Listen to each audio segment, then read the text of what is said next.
Chapter 4 is going to be about the introduction to qualitative research.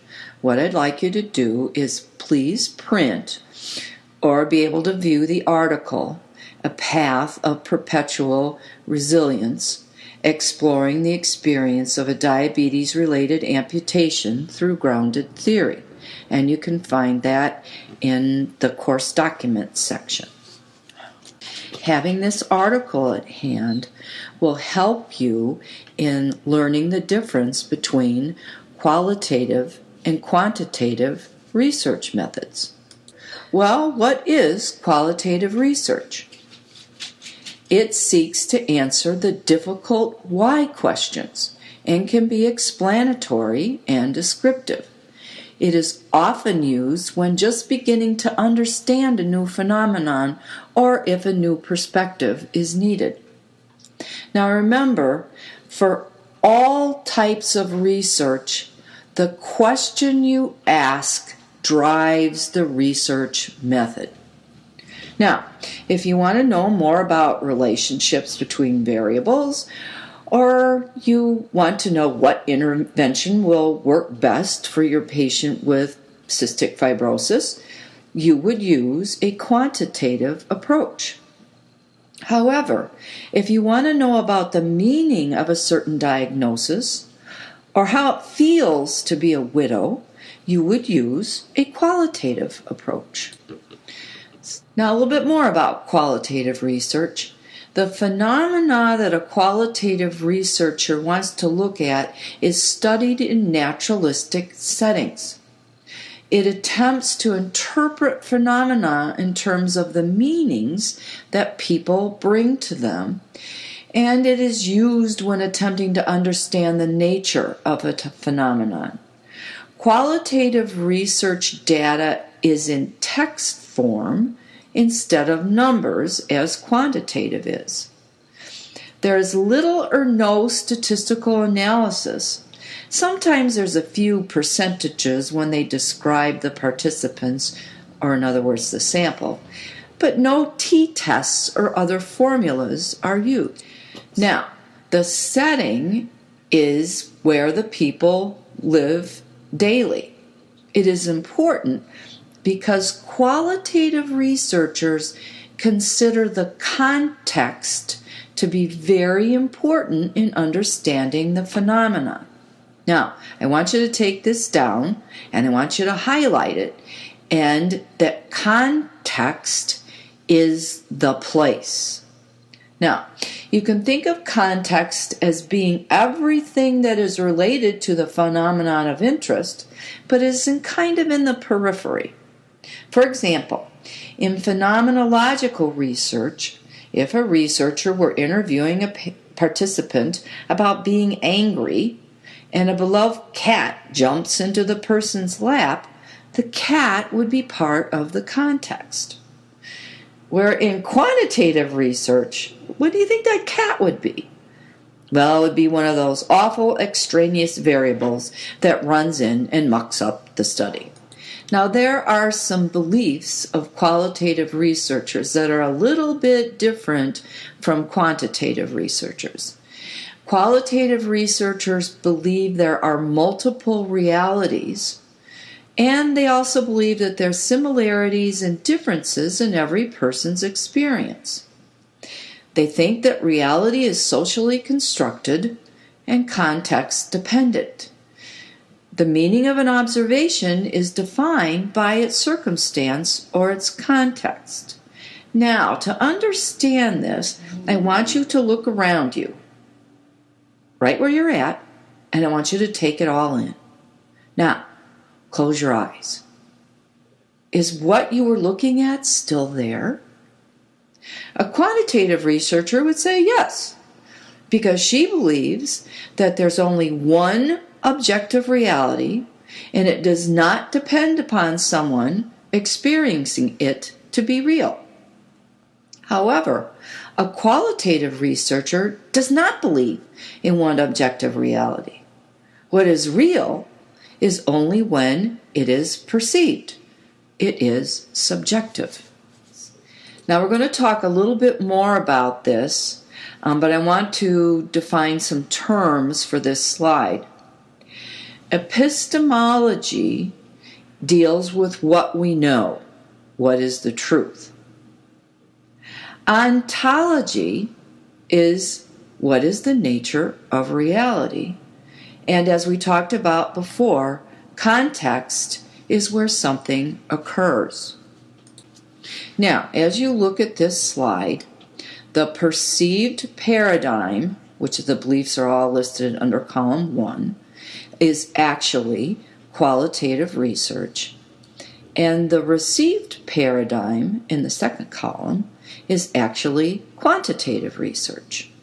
And you can see the beliefs are a bit different.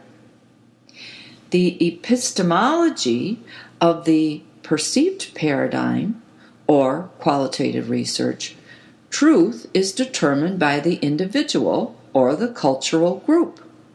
Whereas for the received paradigm, or quantitative research, truth is sought through observations that are able to be replicated, and being objective is valued.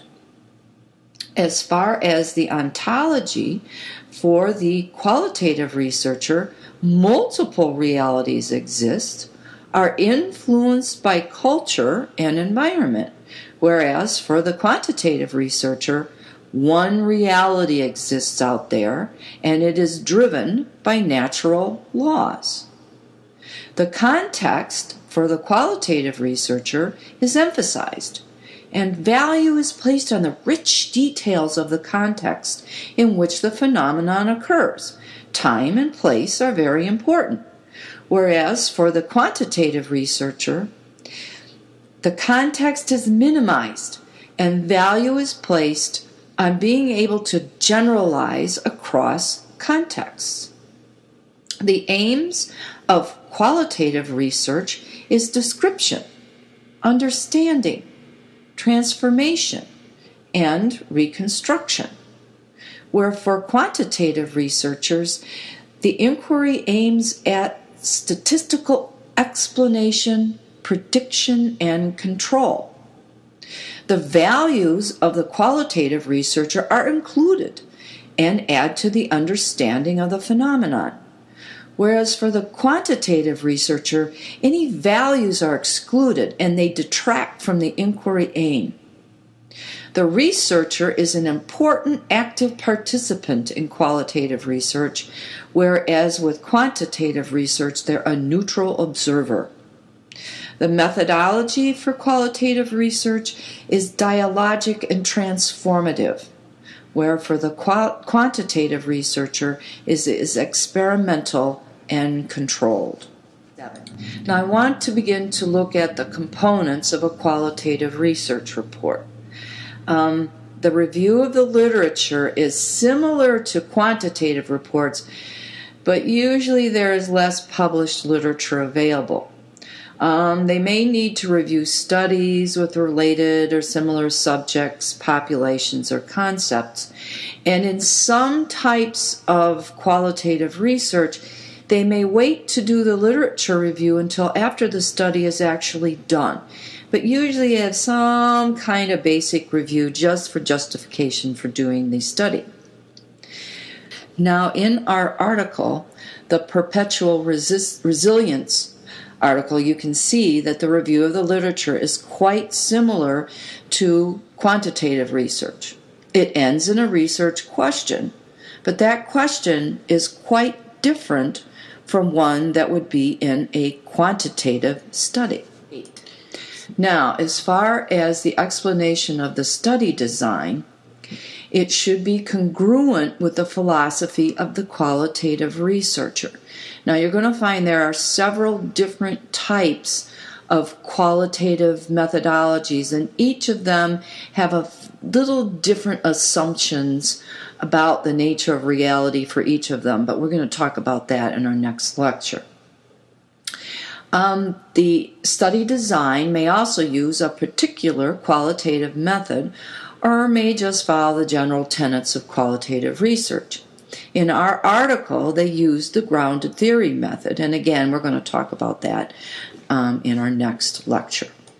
Now, as far as the description of the sample and how they choose the people to be in the qualitative study, it is usually a purposive sample, meaning it's not random, because the researcher is looking for a particular person who can help them understand the phenomenon that they're studying. Researchers don't need to use random selection, as in quantitative research, because qualitative researchers are not looking to generalize to larger populations.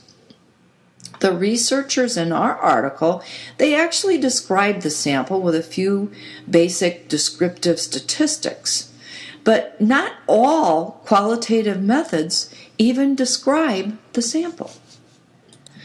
However, there usually are some inclusion and exclusion criteria, which, as you know, is a description of what characteristics a person must have to be selected or excluded from the study. Sample size is determined when, now remember this, data saturation occurs. That is when information being shared with the researcher becomes competitive. Now, for all qualitative studies, the sample size is usually small. Okay. And talking about saturation, for example, if the researcher was interviewing participant on the meaning of having HIV, and the participants kept talking about being scared, being fearful, and being hopeful, and nothing else was being said, that was when she would know that the data was saturated and it's time to quit collecting participants. Now, compare that to a power analysis in quantitative research, where the number of subjects is set before the data collection even begins. Now, in our study, they did use inclusion criteria, and see page 23 under the results. Data collection are usually collected as words, usually as an interview, sometimes a description. In the data collection portion, the researcher will describe the steps from when the participant was contacted until the end of the study. Now, as far as the description of the setting, there may be descriptions of two settings: the place where the recruitment occurred and the place where data collection occurred. The setting, remember, is a very rich source of data in qualitative research and is not considered to be extraneous variables. However, keep in mind that the setting is not always described as it is in the case of our study. They didn't say too much about the setting at all. The data collection section should also talk about how long the researcher spent collecting data, description on how the researcher decided that data saturation was reached, and the kinds of questions that were asked. In the study that we have in front of us, they did talk about the questions that were asked, and they were open-ended questions about the participants' amputations, but didn't say anything about how the researcher decided that data saturation had been reached. And you'll probably find that in a lot of qualitative studies. They don't talk a whole lot about data saturation. Now, remember, for quantitative research, the data analysis with all the statistics and all that stuff that you guys didn't really want to read. However, the data analysis for qualitative researchers is quite readable and usually very interesting. The data analysis talks about how raw data were handled, usually the transcripts or the taped interviews. And the goal is to find commonalities and differences and then group them into broader categories that capture the phenomena. Sometimes they are called themes or patterns or core categories. It all depends upon the type of method that was used. Now, in our study, they arrived at 3 core categories. 1 was imposed powerlessness, 2 was adaptive functionality, and 3 was endurance. And you can see those are major headings in this study. It all led to a common category called a path of perpetual resilience, which will eventually become the theory, because as we'll talk about next week, that's what the goal of doing grounded theory research is, the development of a theory.